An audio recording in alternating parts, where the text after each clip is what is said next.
Hello and a warm welcome to Federal Special Program Capital Beat. UN Secretary General Antonio Guterres yesterday during the UN Security Council meeting said that the Palestinians have been subjected to decades of occupation and the attack by Hamas did not happen in a vacuum.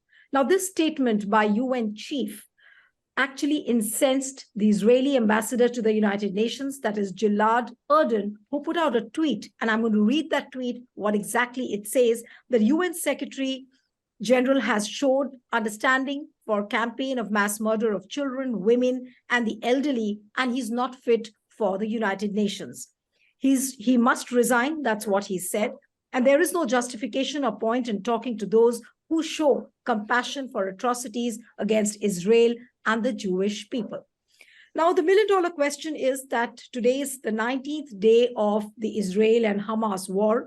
Is there a scope for a balanced approach, given the fact that Israel is very much adamant on completely annihilating Hamas? Joining me now is former Ambassador Vivek Katju. So thank you so much for joining on the Federal.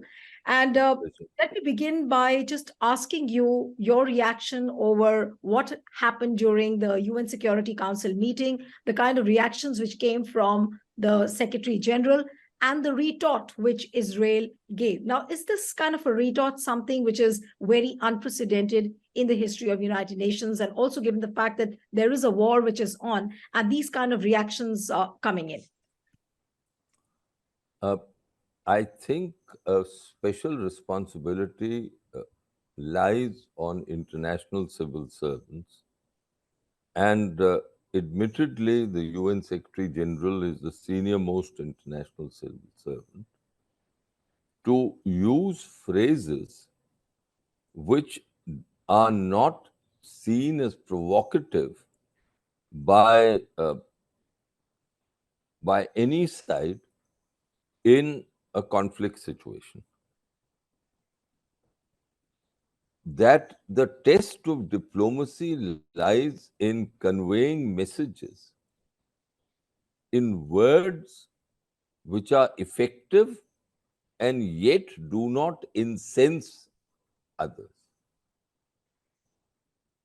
The UN Secretary General, while briefing the United Nations yesterday on the situation caused by the Israeli bombing, which has followed the Hamas's attack, first of all, roundly and very fully condemned the Hamas attack as unacceptable, and that it was completely unjustified and could not be allowed in any civilized society. I'm paraphrasing what he said, but I think that is what he started with. Yes. And then he used the sentence, as you have rightly said, Neeluji, that they did not take place in a vacuum. He went on to the next sentence that he used, if I recollect correctly, said that the Palestinians have suffered 56 years of suffocating occupation. Obviously, 56 years goes back to the 1967 Arab-Israeli war, which led to the occupation by Israel of the West Bank and the complete takeover of Jerusalem and of Gaza. And in the 67 war, you will recollect that they had also occupied almost the Sinai Peninsula almost completely. And it was only after the Camp David Accords following the 1973 Arab-Israeli war that Sinai went back to Egypt, and there was the establishment of what was then called the Cold Peace between Israel and Egypt. So there is no doubt there can be no doubt, a simple look at geography can show what has happened on the ground in the West Bank and Gaza over the past 56 years. The, uh, the, the manner in which the Israelis have occupied land through their settlements on the West Bank, the fence that has been made, the what has happened in Gaza, the kind of quarantine they've imposed on Gaza, also on Jerusalem. They took over East Jerusalem. So all that can't be denied. The question is, Right. if the Secretary General should have used the term, the Hamas attack did not take place in a vacuum. To my mind, that sentence was not essential. He could have condemned what had happened, the Hamas attack. He could have equally condemned Israeli policies in the West Bank and Gaza over the last 56 years. And he could have then concluded, as he did, by what everyone is saying, that the only solution lies through what is called a two-state resolution of the issue, without using this joining phrase of did Hamas attack did not take place in a vacuum. So would you call this as a diplomatic some sort of a misstep on the part of the Secretary General? I mean, he could have avoided this, but he didn't do that. Well, let me put it like this, that he could have achieved his purpose. The three points that I've mentioned to you.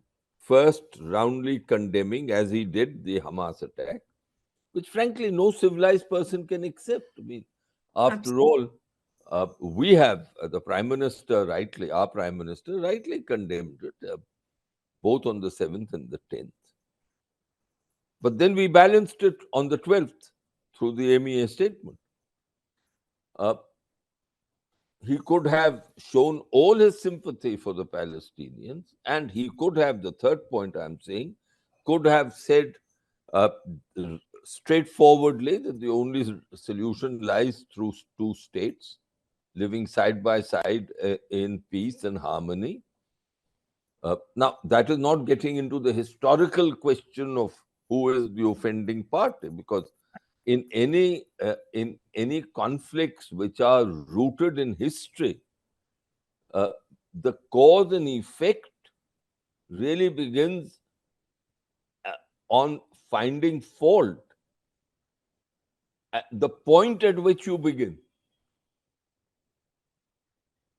In any historical conflict, it depends on where you begin. And this is so in the Palestinian-Israeli conflict. Right. So I believe that the UN Secretary General, had he avoided, the words did not take place in a vacuum about the Hamas attack, could have achieved his purpose, and yet perhaps would not have provoked the kind of intense reaction that has taken place by Israel. Right. That is why But Ambassador Katju, but my can you justify Israel's reaction as well? The manner in which Ambassador Gilad Erdan retorted back. Can one really justify that? I think my experience as a diplomat has always led me in the direction of not trying to seek justifications or accusations, etc., but focus on how can you address a situation. Hmm. Now, let's see this, as I mentioned to you, at what point in history do you begin looking at this issue? There is much to be said on the side of the Palestinians. And if I may submit to you, I joined the Foreign Service in 1975 when India was fully with the Palestinian cause, as we termed it, when I think Indian nationals were not even allowed to go to Israel. We recognized the existence of Israel, but we had no diplomatic contacts with them. Yes, they had subterranean contacts existed, but no diplomatic contacts. They came much later, 92, if I'm not mistaken. So at that stage, the feeling was, and I think with much justification, the feeling was that the Israelis as the Jews as a people have suffered a great deal in history. But the place where they've suffered the most has been Europe. It hasn't been any Right. other place, any other continent. And the last, I mean, the suffering which they had in Germany through the concentration camps and the gassing of 6 million Jews is a blot on Germany which will last forever. I have no reluctance in saying this. Right. Yes, there's a please let me complete. There's a distinction now drawn between Nazis and Germany, but Nazis were Germans. Whether we like it or not, historically they were Germans. Right? So the Germans have tried to atone for all that, but the fact is that they were. So the place where they suffered was Europe. Before that, in the 19th century, in Russia and in Central European countries, pogroms were conducted against the Jews. Anti-Semitism is found even in Shakespeare. Those of us who have read Shakespeare as children know that. Yeah. Now, what is the point I'm making? That the Jews always had a memory of that they had that this land was given to them by God. However, the fact is that for a good 1500 years, this land of Palestine, and the word Palestine, I think for Judea and Samaria was coined by the Romans in history. So that was inhabited by other people who, after the coming of Islam, became Muslims. So it wasn't as if they were entering into the state of Israel was created in a desert. And while the state of Israel was created, there was enormous displacement of Jews, or sorry, of the Palestinians. And some of them have continued for generations, for more than 75 years, living in camps, refugee camps. So the question is, if you go back in history, then you can justify if one side can justify anything. But I think the Israeli reaction, the reaction of the ambassador to the UN, is an atavistic reaction because it is deeply embedded in the in the Jewish psyche, that Right. they are a people who have suffered uh, and who have been victims through history, and that anyone who doesn't recognize that is wrong. And this attack, Hamas, I think, evoked all those old memories. Because, I mean, quite frankly, 1,400 persons being slaughtered the way the Hamas did, and then taking 200 as hostages, including women and children. I mean, this is simply uncivilized. I have no reluctance in saying that either. Absolutely. So that is, I think, where the Israeli ambassador went ballistic. Right. But quite frankly, if the Secretary General had avoided that sentence, I believe he could have achieved all the three purposes that he wanted to achieve without causing the kind of reaction he did. Ambassador Katju, but we don't see any signs of this war relenting anywhere. In fact, today also there have been airstrikes on the military installations within Syria. Now, the talks are also not headed anywhere. there was a correspondent who asked Mr. Joe Biden, about the ground invasion. That will he ask Israel to delay the ground invasion? He said that Israel can make its own choice. So, what are the options now actually left with? United Nations seems to be helpless. They don't seem to, intervening strongly and, trying to put some kind of a pressure so that they can contain Israel. So, where is this all heading to? Today is the 19th day of the war. How do we see any kind of, the war mitigating anywhere? Look, I see the following things. One, after this horrendous attack by Hamas, uh, I see that despite their great differences, and surely at some stage, Netanyahu and the defense chiefs and the intelligence chiefs who sort of were perhaps sleeping on the job would have to go. But for the time being, Israel has rallied together, and let us not forget, there's a national unity government. The leader of the opposition is part of that. So, given that, I think Israel seems to be determined to end Hamas. Second, the Americans are fully behind them. They have sent two carrier groups, which is a sufficient warning to any state, including Russia and China, that they will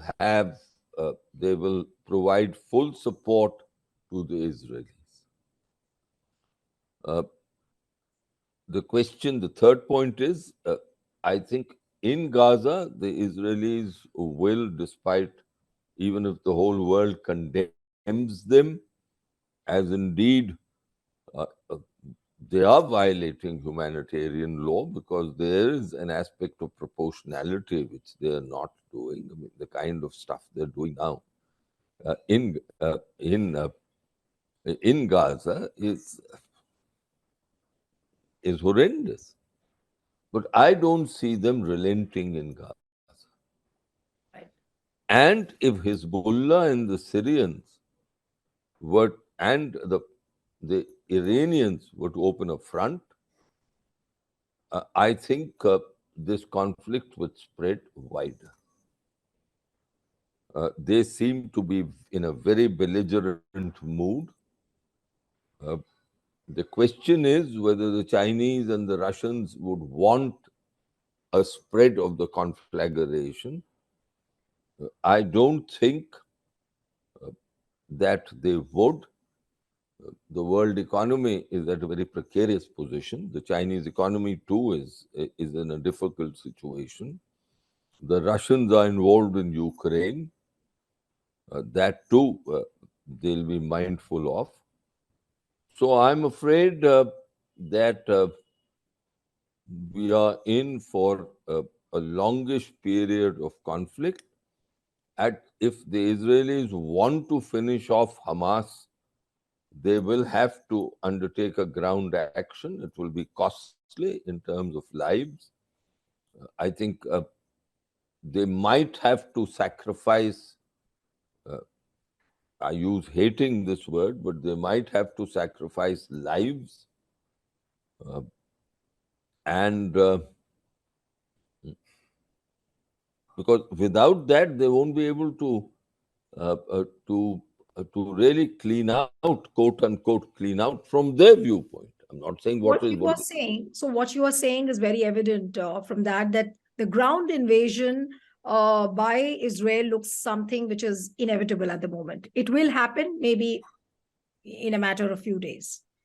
I don't see how it can be avoided. I'll be the happiest if I'm wrong. Right.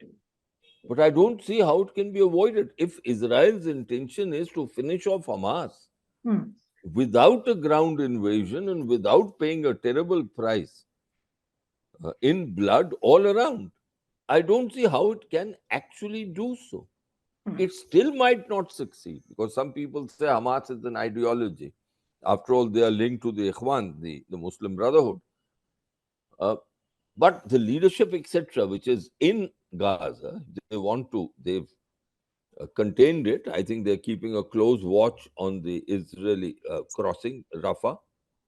But I don't see how they can avoid a, a ground attack. At some stage, they'll have to go in. But do you think America's role could be crucial in delaying the ground invasion or maybe pressing upon Israel not to go in for a ground invasion but look at other solutions? Look. I think America. Let's not forget the power of the Jewish lobby in America. The Jewish lobby is entrenched politically. It is entrenched in finance. It is entrenched in the media. And let us not also forget that this is the first time after 1948 that the Israelis have suffered uh, the kind of attack which took place on October 7th. So they are absolutely enraged. And the Americans, the Biden administration, as indeed anyone there, I don't think would try to restrain the Israelis. Right. Uh, Today, there are reports that French President Emmanuel Macron is also meeting the Egyptian president. Now, do you think that these meetings or the table talks can really make some kind of a difference? I think the difference they can make is in humanitarian help for the Palestinians Right, and the people of Gaza, the civilians especially. right, But beyond that, I don't see how they can make a dent on Israel's intention. right. Uh, Also, the question is, and we haven't spoken on that, how will the Arab world react? The Arab world is furious. You see, let's face it, the Palestinian issue had been almost given up by the rest of the Arabs. They were simply tired of it. The Hamas attack brought it to the surface. Mm. And today, it is front and center. In fact, it is front and center in a manner it hasn't been for decades. Never was like this. So I think I'm pessimistic about Israel being restrained. Yes, I think they are being restrained to an extent by the hostages. But short of that, what else can restrain them? And also, they now need to know that they know that going into Gaza with as I read somewhere, with booby traps strewn Mm. all over. Yes. They want better intelligence. They perhaps want to delay things. They want to have full information before they go in. But I don't see how they can avoid going in. Ambassador Katju, could Prime Minister Modi's intervention make some sort of a difference, given the fact that he does have good relations with Mr. Netanyahu? And at this point of time, knowing the fact that there is a huge loss of lives, whether it is in Gaza, whether it is in Israel, and this kind of a balanced approach or the element of proportionality actually is not working. So, can Prime Minister Narendra Modi intervene at this point of time? Maybe some kind of a talk might help. Could that be a possibility? Uh, I've always believed that personal relations between leaders are of some significance in international affairs. After all, Mr. Netanyahu called Mr. Modi Yes. on the 10th, and the Prime Minister tweeted even before the Israelis knew the full extent of the attack and its consequences on 7th October. But personal relations, at the end of the day, uh, are not critical in the unfolding of international relations. Interstate relations go beyond personal relations. there are forces, societal forces, political forces, economic forces, which drive.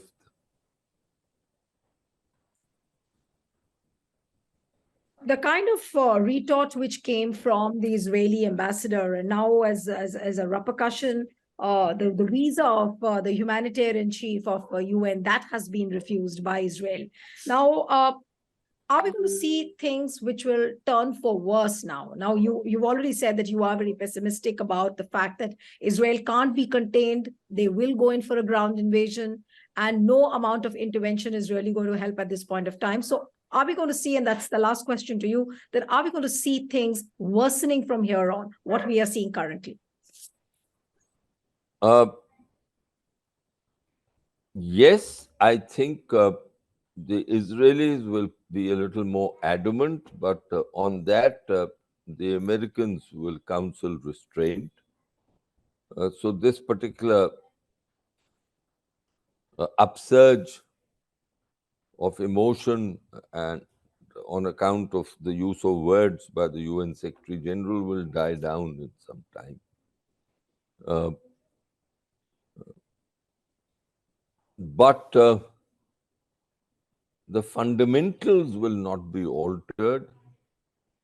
After a few days, I think the Israelis will be forced to allow more humanitarian things to go in.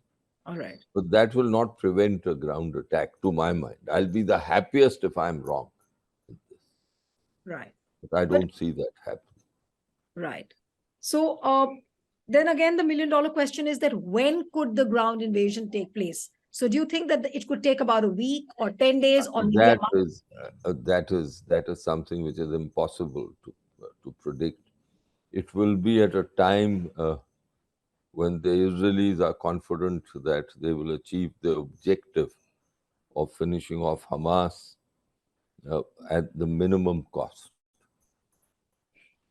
So That obviously only they'll be able to answer, and perhaps today they too might not be able to answer that. Absolutely. So it's a sad state of affairs, really. But yes, one can't help but wait and watch as to what's really going to happen. Thank you so much, Ambassador Katju. It was wonderful having you on the program. And one appeal to the viewers who are watching this interview, subscribe to our channel, send us your feedback, and stay tuned to the Federal. Thank you.